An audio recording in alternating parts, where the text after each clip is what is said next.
Welcome to Mindfulness Alchemy for the Modern Soul, and thank you for being here with me today. I'm excited to have Josh Reid Jones with us. I came across him a couple of months ago on the socials. I reached out and he graciously accepted my invitation. Now, Josh is a social impact ambassador. He's a public speaker, an educator, and the founder of the Just Be Nice project that has been designed to drive positive social impact and change, to amplify goodwill by utilizing the skills and infrastructure of existing businesses, and therefore effectively utilizing resources in a transparent and effective manner to achieve his main goal and to keep his vision alive. And that is to help those in need by creating a cooperative and inclusive environment to drive lasting change. Josh believes, and I couldn't agree with this more, that when people and communities are in need of help, they should get the help they need, when they need it, how they need it, and for as long as they need it. Now, Josh comes across as a highly intelligent, compassionate, and relatable human being. And he speaks ever so eloquently about topics that matter the most, to raise awareness, to share some warmth, and also to educate others to see and to join his vision. Now, you can find out more about Josh and all the good work he does on his website, which is joshreidjones.com. You can also find him on Instagram, TikTok, YouTube, and on Substack. And with all that said, let's welcome Josh to the podcast. So, when I listened to you talk and I looked at the causes that you're championing, and not just the Just Be Nice project, which is your own, but also the One in Five, which is a mental health charity organization. It made me wonder what inspired the Just Be Nice project? What inspired and what motivates you to care about how others live and also what challenges they might have? What ignited the fire and what keeps you going? Well, I think that the question that I've always tried to answer, or the question that I can't remember a time that I wasn't thinking about, is that I've always wondered why people don't get the help that they need when they need it, for as long as they need it, regardless of how they come to need help. Mm-hmm. So I guess that being the sort of driving question that I've always tried to answer, that I always then think on top of that you've got to take responsibility for understanding why things are the way they are, why people sort of approach help the way that they do, and I guess where the gaps are in resources and understanding. And so that's what sort of started the Just Be Nice project journey, I guess, from when I was tiny, like when I was a little kid. And then my life has just been trying to, I guess, answer those questions and chase down answers and understanding and do a better job of social impact in that space. And look, the motivation is that there's lots of people that need help. There's heaps of people that need help, and I've got certain aptitudes and I've been given certain opportunities, and it seemed like a waste to use them for anything else, really. So I guess that's probably the main motivation. Mm, that sounds really good, and I do agree with you that many people need help and they often too scared or they feel that they can't reach out to get the help. So that's very fascinating. So let's keep going and let's talk a bit more about your project, the Just Be Nice project, and let's take a look at all the good work that you're doing, that the Just Be Nice project is doing in helping individuals and communities. But let's take a look at it through the lens of Maslow's hierarchy of needs. And I talked about that in a previous recording, explaining what it is and what Maslow was about and why it is such a useful tool to help us understand human needs and even human desires. So I have a few questions for you. And it would be lovely if perhaps you could give some examples from the Just Be Nice project's mission for each. So we are starting with the bottom two steps of the pyramid, which is physiological and safety needs, like food, water, shelter, physical safety, financial security, and I would also add mental health here. So in what way does the Just Be Nice project help individuals and communities so the essential needs can be met and the most burning issues can be addressed? Well, our outcomes that we work towards are for individuals that we want them to be housed and employed and have good mental and physical health outcomes. So that covers, I guess, a lot of the sort of bottom of the Maslow's pyramid. And the reason that we tackle those three issues is that if you only have two of them at any given time, you're at risk of losing the other one. And obviously, if you only have one, then you're at risk of losing that one thing if you don't have the other two things taken. So if you're housed but you're not employed and your mental and physical health is poor, then you're a chance to lose your house, obviously. If you're employed but you don't have somewhere to live and your mental and physical health is poor, you're a good chance of losing your job. So if you don't take care of all of them at once, or at least work towards an outcome where they've all been taken care of, then you're not setting people up to then live into the other opportunities at the top of the pyramid. We don't expressly use the pyramid here, but it's a useful tool.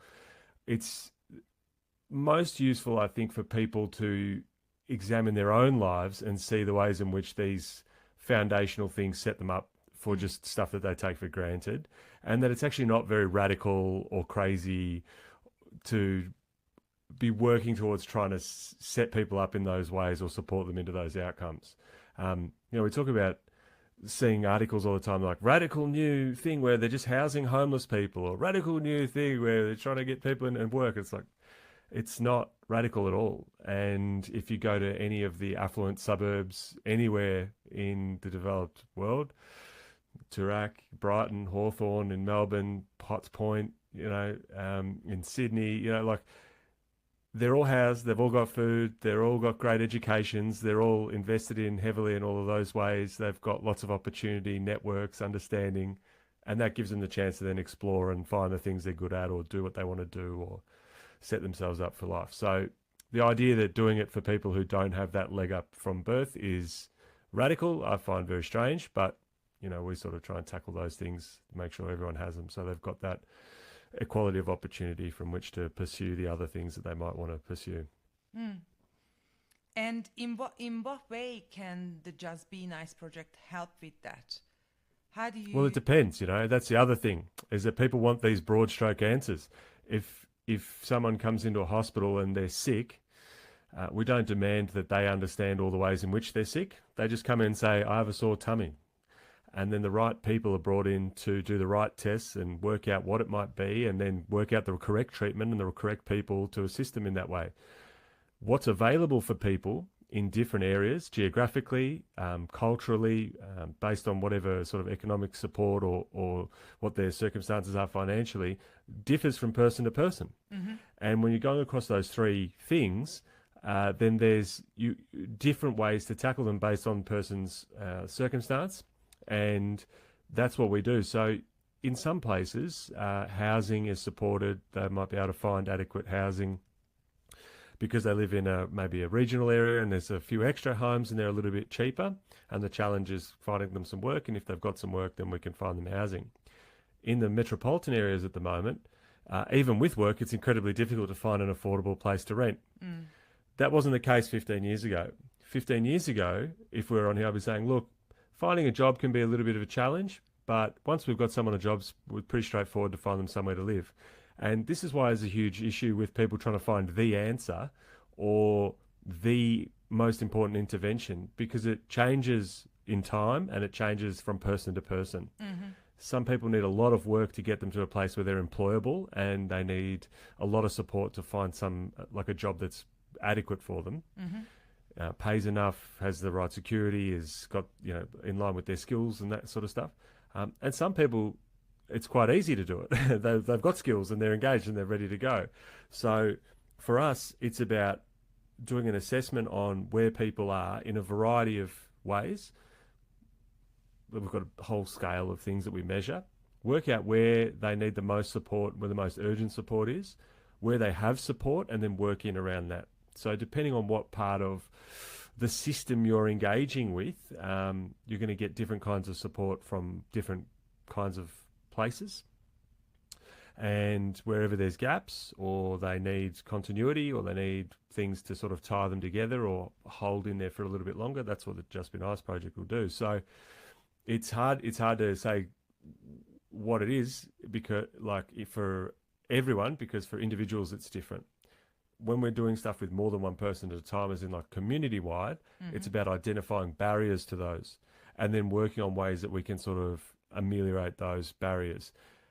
And that means that for me, in my work, I have to pay attention to things like macroeconomic global trends and, geopolitical effects on multinationals and what they're prepared to invest in for all kinds of reasons, all the way down to sitting down with people in, a prison and talking to them directly and understanding the context of what's happening in their life, which is also then further couched in their experience, their cultural expectations, their own personal sort of circumstances, and then finding solutions that way, and everything in between: local government, state government, federal government, piles of NGOs, piles of government departments, piles of workers in all of those places, and finding the way through that will get people to that outcome. And so, yeah, it's something that requires a lot of, I guess, knowledge and skill to do. But that's why not many people do it as well, I don't think, because it's pretty hard. It's true, and I feel there is a really brilliant approach to it because it considers the individual. And as you said, it's not like the one size fits all, which usually doesn't work, So it sounds like a great approach to it. So let's go a bit further up on the pyramid, and let's have a look at belonging needs. So let's say belonging to a community, and also being a valued member of that community, which is an important need. And so how can the Just Be Nice project drive positive change in that area? There's a couple of ways. I think the first thing that we do is we split, in broad strokes, we split help up into two kinds. One help we call human help, and one help we call logistics. So the logistics is like the material stuff that you need, access to infrastructure, money. It's also like knowledge. So understanding how to navigate a system or get from A to B, or learn something that you need to learn to maybe, get a job or do the next thing. It's like all logistical. Someone can know it and they can sort of teach you it, or you can go and access it, or you need help to access it. The human help is about having, I guess, trust is one really massive thing that we work on, but it's having people or a person in your corner that can help you as you navigate all the different kinds of logistics you need to navigate to live. As a human being, or as a person that's, making their way into the world as an independent adult, for instance, you go through a lot of stages, a lot of places, there's a lot of things to navigate. And so the consistent human help is really important to sort of keep you there when you're having a bad day or your motivation's low, to keep you interested when you sort of are losing hope a little bit, and to lean on when you need good advice. And so it's the case often in resource poor communities that they really struggle with the logistics bit, but that the human help is there. So you find this in migrant communities, you find this in low socioeconomic communities where someone's got a mum or a cousin or a friend who they're very close with, they have great relationship, but those same people don't have like a friend with a job they can give them. They don't know how to navigate the education system that well. They maybe don't speak English that well, and you're in Australia, you've got to do that to navigate some of that stuff. So what we try and do is we support the human help around them, because that's the hardest thing to fill in quickly. And it's something that people leave off the discussion of what good help looks like all the time is this like trust and connection piece, but it's also not something you can just have straight away. You have that through consistency and time. What we then find in sort of resource-rich communities is that the challenges that people are finding in, say, private schools. You imagine you're in a very affluent private school here in Melbourne. Your parents can afford like a lot of school fees. You're generally housed. You generally have food. And so their logistics stuff is usually well taken care of. The school's a great resource. They understand how to navigate the workforce and the education system into the workforce and that sort of stuff. But they might have problems with human help. They might have problems of connection. They might have problems of expectation, where their parents or the community expect certain outcomes, or they expect a lot out of you, and it might not feel like it aligns with what you care about or where your aptitudes are. And you have problems of like community because it's very competitive potentially, or because it's so performance-based that you don't have the time and space to form good, deep relationships. And so they have these human help challenges. And if you take the advice that comes out of a lot of, I guess, affluent people who find their way through particularly mental health challenges, the advice they tend to give afterwards is about how to help out with human help. Keep a diary that helps you understand that you've got opportunities. Oh, go and catch up with your mates and do a thing, you know, with a friend, and call your friends and do that sort of stuff. Because that's what made a big difference to them. And because those people have the resources to disproportionately get their messaging out there, because they're affluent, they're well-spoken, that's the dominant narrative, particularly in mental health challenges. On the flip side, I've got people from resource-poor communities who have ride-or-die friends who will do anything for them. They are so close. And obviously that can manifest in negative ways, you know, which is in gangs, or people sort of getting in fights for one another or doing things on behalf of one another. They don't have a problem with human connection in that regard. What they have a problem with there is understanding how to access opportunities. They have problems with safety. They have problems with opportunity and security. They have problems with understanding how to access the next sort of steps in what a functional adult life might look like. And so those solutions are often not talked about a lot in terms of mental health, or in terms of like what people need, because they're underserved communities that don't have great capacity to communicate what's happened to them. But by splitting those kinds of help up, we're able to like go, okay, if this person needs strong community around them, or that community needs support, then we can get in and support those people around them, support those institutions. And that can be friends, family, football clubs, sports clubs in general, whatever, teachers, and provide them with the extra support they need to round that stuff out for them in the logistical sense. So you don't have parents trying to necessarily navigate an employment situation or housing, or teachers that have to take care of all this kind of stuff out of school hours, but the human support's really important. Support the people there, and then provide the logistical support afterwards. So that's kind of how we tackle those challenges in broad strokes. Sorry, that sounds really well-rounded, and also utilizing the resources, as in using, you know, everything as it meant to be to make it efficient, I guess. So the next question then, in what way can the Just Be Nice project help individuals or communities with cognitive and aesthetic needs? And what I mean by that is educational pursuits and scholarships and access to courses, or even art supplies or materials to drive creative expression. I mean, that's a great question. In Australia, the access to education institutionally is reasonable, in that for a lot of people, certainly in the metropolitan areas, there are a lot of opportunities for support into the actual institution. Where we find the gap is in people understanding why they would bother going, and like what's the point of it, and having the flexibility in that system to keep them there or navigate their wanting to disengage, you know, if that's the case. Again, this is something that changes because the funding models change, and I've been doing this a long time. So 20 years ago, apprenticeships and TAFE look a certain way. Then about 15, 13, 12 years ago, they did a big investment in vocational TAFE courses, particularly on areas of skill identification that we were skill in Australia. And that got rorted by training companies who just put in international students and sucked billions of dollars out for no real educational gain for people. People would drop out. These private providers would get paid on these census dates, and they didn't actually have to deliver the courses really because people didn't go. And they'd sign up vulnerable people.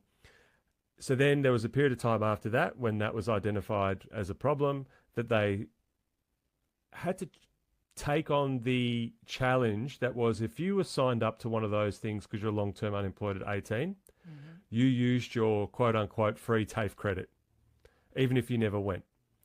And those TAFE providers got paid so much that they'd call you up. They'd say, hey, we're going to give you a computer and an iPhone if you sign up for this course. And, blah, blah, blah. It's going to be this like Cert 4 in business development or whatever. And then you could be a receptionist or something.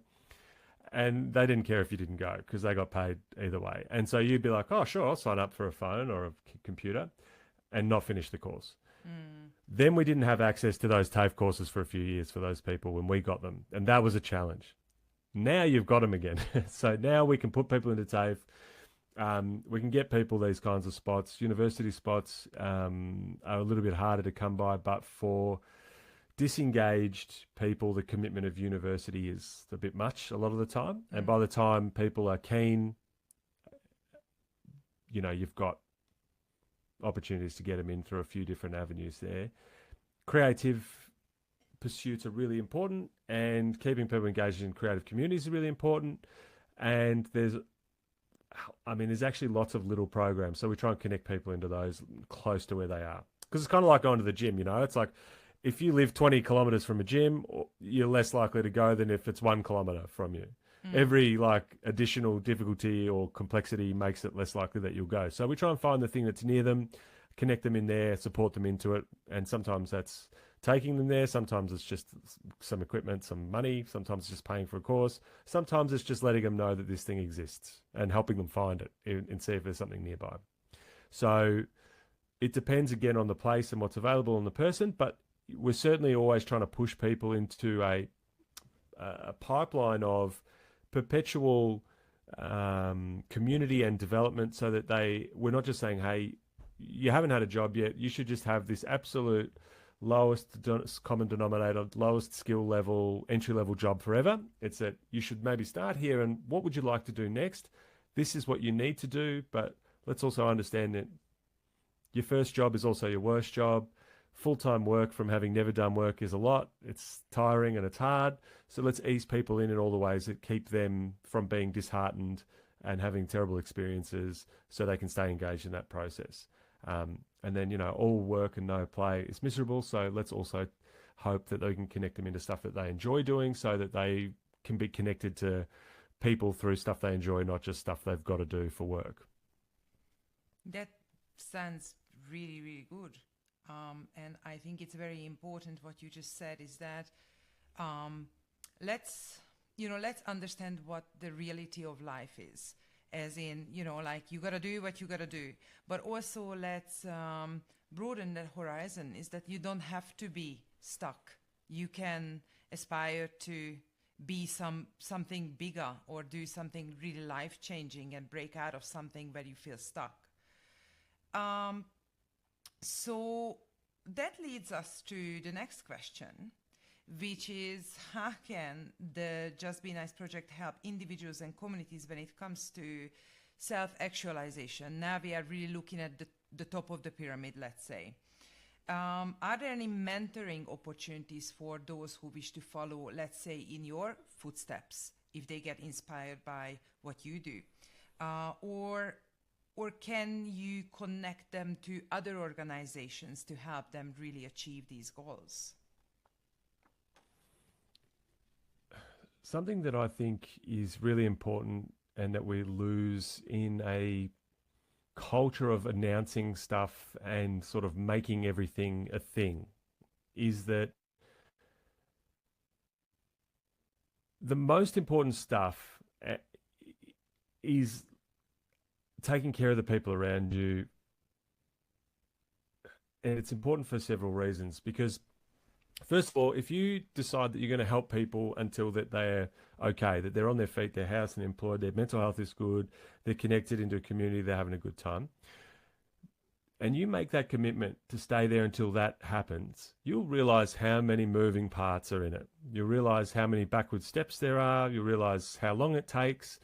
And if you can then orient your expectations about what good help looks like around that experience, then you'll be better placed to make decisions later on about what good help looks like. You won't be looking for a magic fix. You won't be so critical of people who take a backward step. You'll be kinder to people who are trying to navigate a complex system and struggling, because you've been through it and you go, yeah, actually, my friend that had this addiction problem, or my friend that disengaged from education, like, it took us years to get them back on their feet. It took all of these people. It took some good people, some bad ones, some good days, some bad days. And we got there in the end, but it took ages and it was a huge investment of time. We don't want people to just go for like, how do I do 1,000 things today? I want to be like, how can you do 1,000 days of one thing? Because the consistency and the continuity is actually like so important.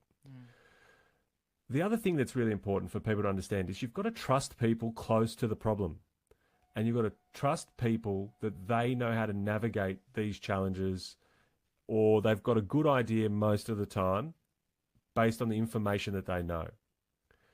So I don't tell parents all the time what they need to do for their kids. I don't tell teachers all the time what they need to do for students. I let them tell me what they think needs to happen, and we try and work around that because they're there every day. I know a lot about stuff. I know a lot about navigating the systems of help, and I can advise and whatever. And sometimes I can say, I think we're missing some key bits here. But generally, you want to empower people close to the problem, or you want to empower the community directly. You don't want to be coming in from outside and telling them how to do everything, because there's all this context and stuff that you don't have, and all this experience and trust that you don't have yet. So that's really important. So for that agency piece, it's trusting people that with good information, they'll make good choices. And to demonstrate that, I always think about how I teach people to talk to their kids about rough sleeping people in the city. You see someone who's sleeping rough on the street, and a lot of parents don't know how to navigate that conversation with their children about, like, well, how do you explain that to people? The best way to explain it is, I think, is to say that person is sleeping there because that's the best option that that person has in their life right now, is to sleep there in the street and ask for money, or not, or just be there. And it doesn't matter where this is, but by definition, they've made the best choice. They've said, of all the choices that I know about and all the choices that I'm capable of making, this is the best one. I'm going to be here. Now, we can judge them. We can be disgusted. We can be annoyed. We can be frustrated. Or we can make sure that there is a world where that's never the best option, that there is always a better option, that they always understand it, that they trust it, that they can access it, and that it exists. And if it's not the case, is it their fault that they're making the best choice they can make?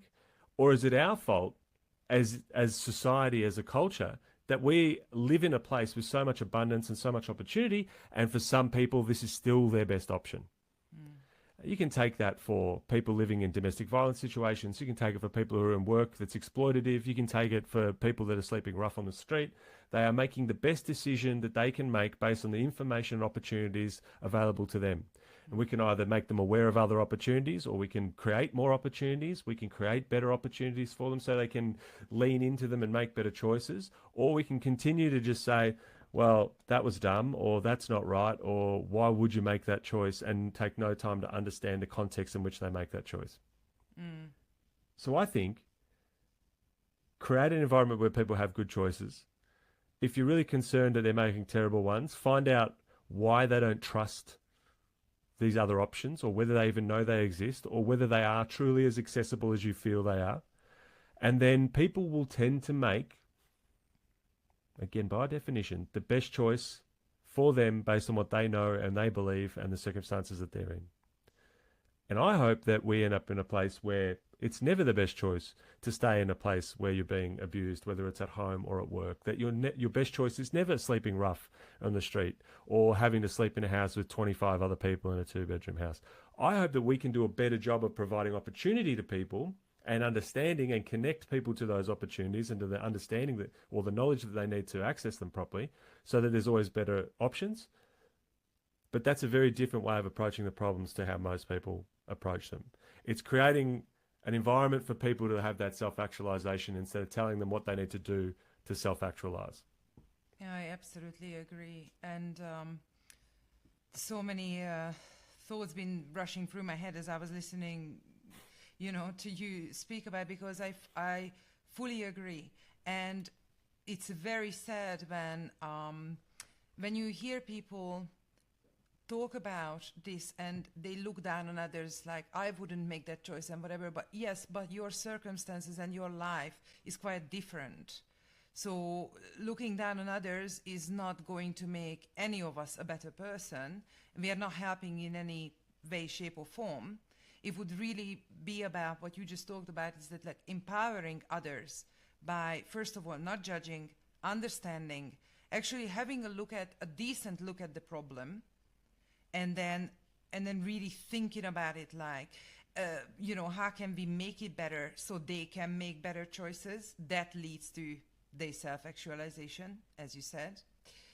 And also, that's just my personal take on it, but let's not be so arrogant to think that my life or your life or anybody else's life cannot change for the worse in an instant. Let's hope it never happens. Let's hope we always make, good choices, and that we are always capable of making those good choices because it is provided, the things, the resources we need.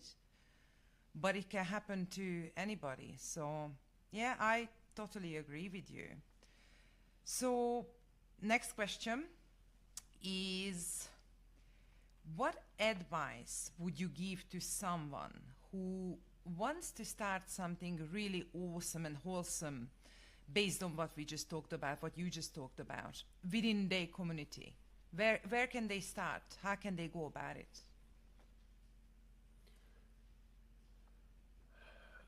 Well, it's a good question. So, first of all, helping people is a skill like anything else. And you can do a good job of it and you can do a bad job of it, which means that some people are doing a bad job, and it means you can get better. And if we are to look at the system of social impact and help in its total, there's a lot of stuff that's not very good. I doubt that there's a lot of stuff that's done with bad intention. I don't believe that. I don't believe it's largely being done with bad intention.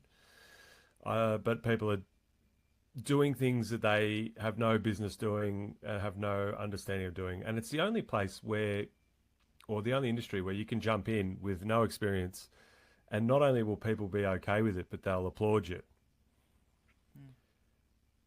Because the announcing culture that we've got, where you want to start something and tell everybody something about what's going on, I can jump on the internet and say, I hosted a lunch, or I did this thing, or whatever.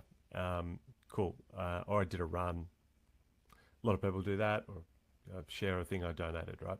And that's fine because you can announce it. And so those things are quite popular to talk about and they're quite popular to do. But if I jumped on and said, I was just with my mate Paul, he was having a bad day, he needed $30, I gave him $30, I'm such a good friend. People will be like, mate, what are you doing? Why are you talking about this?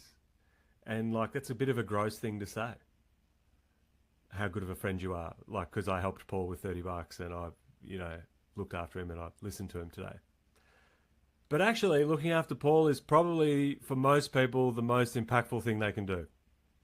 It's not easier to help 10,000 people than it is to help one. And if you've never helped one, don't presume to help 10,000 with some random idea that you've had. So if you're looking for something to do, work at the canteen of the school, go to the footy club and help out, coaching, Pay attention to the people around you, your friends, their families, their kids, their parents. Check in on them, catch up with them, talk to them, understand what's going on, find out what's happening in the lives of people around you, find out if you can be useful. And if you're like, none of my friends need help, then you don't know what you're doing, and there's no way you should do anything else. And if you think there's nothing you can do to help anybody else that's near you, then you're not skilled enough to go and help strangers. It doesn't get easier with strangers. It gets easier to pretend it's easier, but you're not doing a better job of it. So I always say, like, for people, start close. Everything doesn't need to be a thing. Please, for the love of God, don't start another organization. Look after people. Learn what that looks like. And if you want to learn some skills and you want to understand like some frameworks about good help and you want to go on like a social impact as a skill journey, we teach people that stuff. That's fine. But not everyone needs to know that, just like not everyone needs to know advanced calculus, and not everyone needs to know engineering, and not everyone needs to know computer programming. Some people need to know it, and some people just need to use the computer and drive on the bridge and trust the maths and know little bits of it. It's always start close to home. Always, always, always. And then take the aspiration that you have for the people closest to you and have that for people you don't know, people you don't connect with in any way, and don't get in the way of things that will give them the outcomes that you wish for the people that you want like to have. So if you want your kids to have good clothes, good education, access to transport and all this stuff, want that for kids you don't know. Want the same level of education. Want the same opportunities. Don't say, I want my kid to have a way better education than this other kid because it's my kid and that's not my kid. I want my kid to have brand new awesome clothes, but I don't care what that kid has. If you think that's the best, if you want the best medical care and an aged care facility for your mother or your grandmother that's clean and kind and well-resourced and friendly, want that for everybody else, and don't turn a blind eye to when it sucks and just go, oh, well, that's their problem. First of all, work on that alignment of your aspirations, because you'll realize you actually have different ones all the time. You want different things to what you think other people should have. I should make this much money, but the person at the cafe should make less. Oh, it's ridiculous that the tradesman's charging me this much for this when I make twice as much for something where I never have to get my hands dirty or whatever it is, you know. Getting mad at people for asking for pay rises while I'm happy to go and ask for one myself. Or align your aspirations, look after the people around you, and then if you want to step out of the circle of people that you're in contact with a lot, and I think you should spend time with other people outside of a circle, don't dive into help, dive into understand, dive in to be around and to let them use you as a resource as needed. And if they ask you for help, give it to the best of your ability, explain the limitations of what you can do, and don't drop out when things don't happen straight away. That's what I would say if you want to start with stuff, because it's not set up a foundation based on some problem that you've just learned about in the last 12 months. You're an amateur and there are professionals doing stuff. And if you don't know where they are and you don't care enough to even look, you don't care enough to do the work in the beginning. So don't. So yeah, do no harm. Basically, you just described just be nice, as in like be caring, you know, like nurture your closest relationships, but genuinely. So it's not about like I'm here and I want to help and I'm so eager to help. I just want to help. But then am I really doing good, or am I actually just barging in and, you know, like leaving big fat muddy footprints on someone's floor, so to speak, but I'm not actually helping. So that's great. I mean, we make a distinction about that, actually. So being nice is about how you carry yourself. And the reason it's called the Just Be Nice Project is because it's the lowest hanging fruit. It's the easiest thing to do. You get to make decisions about how you navigate the world, and we can pretty much all be a bit nicer most of the time. You know, there's like, we can leave an interaction being like, I could have been a bit more positive. I could have made that person's moment a bit better, you know? And so being nice about how you carry yourself, and you get to make decisions about that. That's in your hands, and there are things, for instance, I swear all the time, right? And I've heard people say to me, they've gone, that's not very nice that you swear. And I'm like, with all due respect, I'm okay with it. So I think in my idea of being nice in the world, it's not about swearing at people in a mean way or being angry at them, but just like in general, I swear, right? If you don't like it, you don't have to do it. And that's part of you being nice. Totally fine. I get it. People have slightly different ideas about that. But doing good is about the outcome happening for the person or place that you're trying to do the good for. Mm. It's making sure that they get the outcome that they're after, not that you made an attempt to do something. Yeah. So being nice is just how you carry yourself. Doing good is making sure that this person or place or community get the outcome that they're looking for. And the job's not done until they get there. That's the general rule. And so that's how you can determine the difference. If I give you a sandwich and all you need is a sandwich, you come knocking on my door, I open up, you say, I'm desperate, I just need a sandwich, and then I'll be totally fine. And let's say that's actually the truth and not just something you're saying to get a sandwich. And I give you a sandwich, I've done good. You got the thing you wanted and that you needed, and you're okay now. If I walk down the street and hand out sandwiches to random people who look like they're sleeping rough because I've decided they need a sandwich, it might be nice. It also might be insulting. It might be useless. They might be gluten intolerant. It might, but it's not doing good. It's not doing good because they're not even participating in it, and what happens with them has nothing to do with it. Mm. So the context matters, but also how you go about doing stuff matters. So there's a difference between being nice and doing good. Doing good requires skill, understanding. It requires more time. Usually it requires like an investment of accountability. Being nice is just how you walk through the world. And start off by being nice and start there. Try and do that as often as you can. And then doing good, you integrate progress in that area in your own life as you focus on it and try and make it a priority and learn the skills and do those things. Completely agree. And we are arriving at the top of the hour, so I only have one more question for you. And I think this is an important question, especially I want to ask you because all the stuff that you're doing and that you genuinely care and you have strategies and you have a good understanding. So what advice would you give to someone, let's say someone who's listening, who's feeling stuck in their lives right now, today, due to maybe, family circumstances or socio-economic circumstances, whatever, and they genuinely would love to break out of that? What advice would you give to someone, young and old, doesn't matter?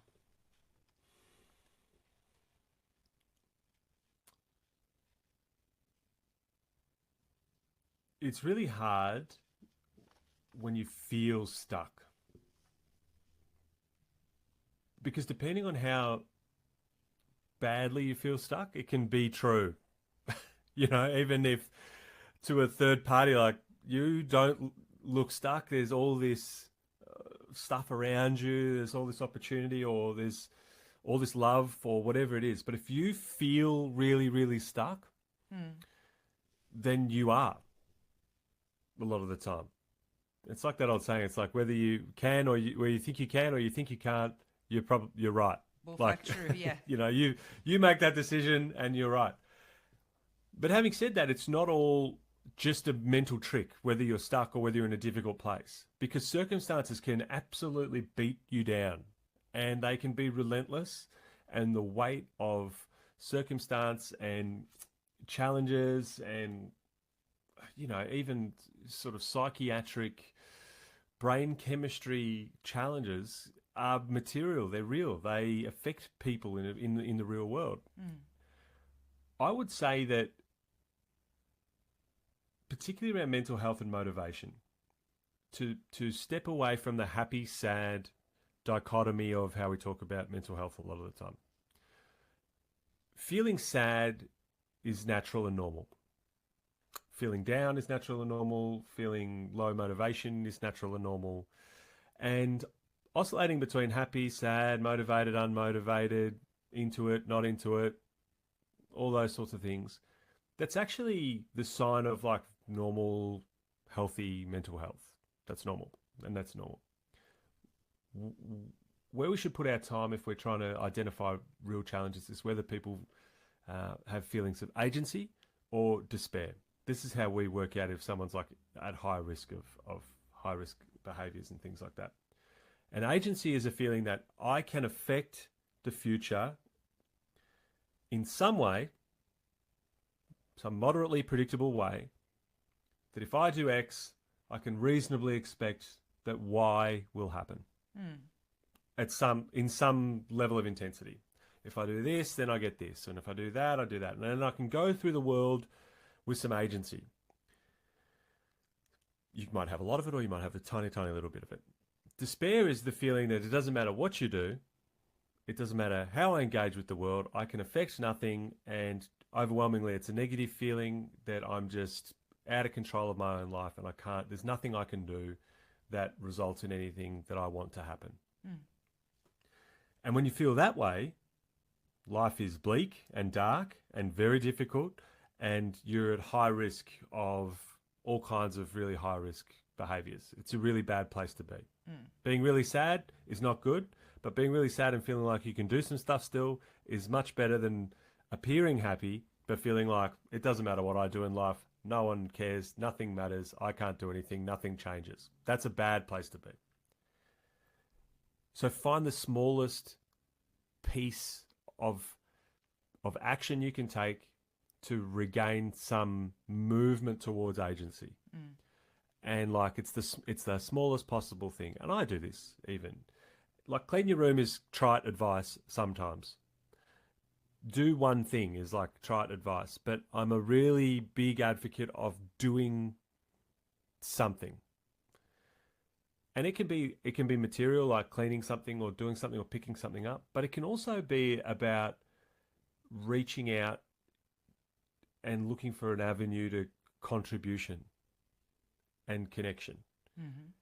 And you're not always going to get the response that you want from people, and you're not always going to nail that stuff all the time. But if you take it as a learning, then you get some agency in the sense that you go, well, I'm either going to get this outcome or I'm going to learn something about it. And now I've got like if A, then B or C, which is the learning.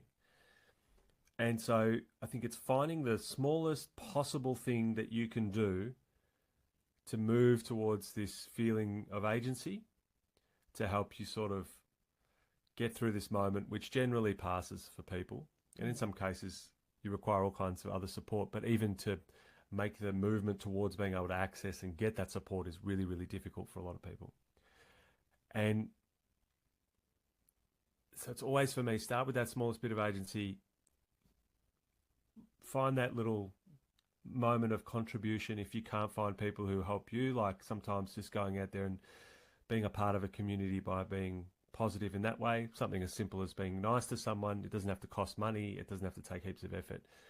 Those little things are the steps towards agency and being like back in the world again.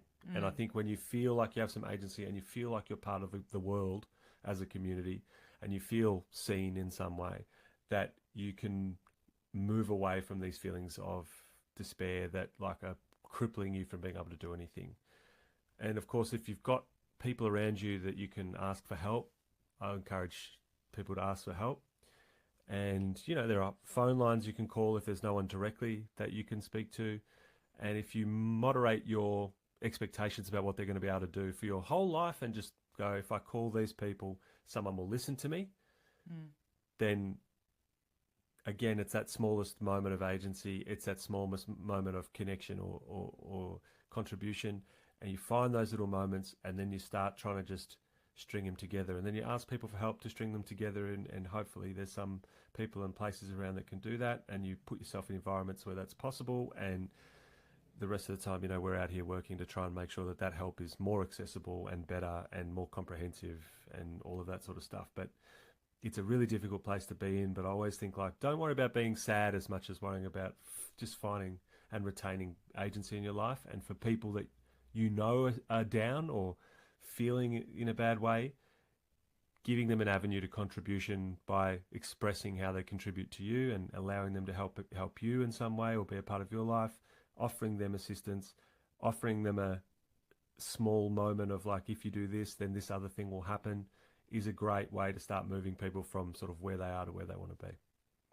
You spoke from my heart, and I would just say it is, as Exupéry said, it really is the art of small steps. It will add up. So I'm a big advocate of that as well. Please do reach out because you're important. You're not lost. Just because you feel stuck, it can get better. So that's brilliant.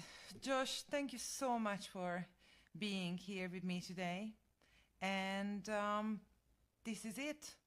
And I really hope to thank you so much for having me. See you soon. You take care. I apologise to anyone who, if I sounded a bit stuttery a couple of times, because I had a little bit of an echo in my headphones. So if people think like this has got a bit of a weird voice, that's because of my my echo. So I apologise for that. But thanks for having me, and thanks to everyone who listened. Thank you. Talk to you soon. Bye.